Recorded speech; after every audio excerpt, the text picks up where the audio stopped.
শুধু শরীর নয়, গ্রহের দশা কাটাতেও ফলের রসের উপকারিতা অনেক। তা কি আগে জানতেন? স্বাস্থ্যের পক্ষে ফল বা ফলের রস যে কতটা উপকারী তা আমরা সকলেই জানি। তার ওপর সেই ফল যদি হয় মৌসুমী, বাচ্চা থেকে বড় সবার জন্যই ফল খুবই উপকারী। তবে ফলের রস পান করলে শুধু যে শরীর স্বাস্থ্য ভালো থাকে তা নয়, ফলের সঙ্গে জড়িয়ে আছে ভাগ্য।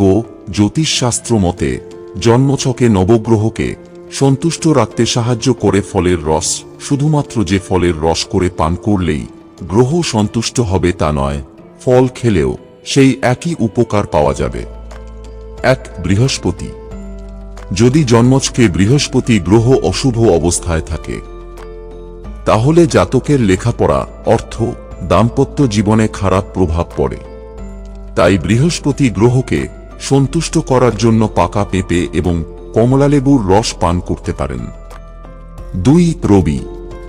যদি জন্মছকে রবি গ্রহ অশুভ অবস্থায় থাকে, তাহলে জাতকের মান, যশ, সম্মান, প্রতিপত্তি, সরকারি চাকরির ক্ষেত্রে বাধা আসে।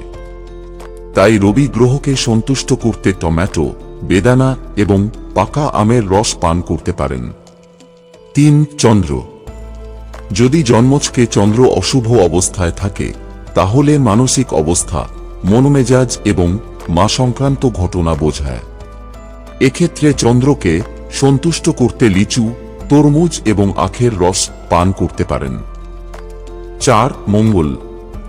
যদি জন্মছকে মঙ্গল গ্রহ অশুভ অবস্থায় থাকে, তাহলে ভ্রাতৃবিবাদ, সাহসিকতার অভাব এবং মাঙ্গলিক দোষ সৃষ্টি হয়। এক্ষেত্রে টমেটো, বেদানার রস পান করতে পারেন।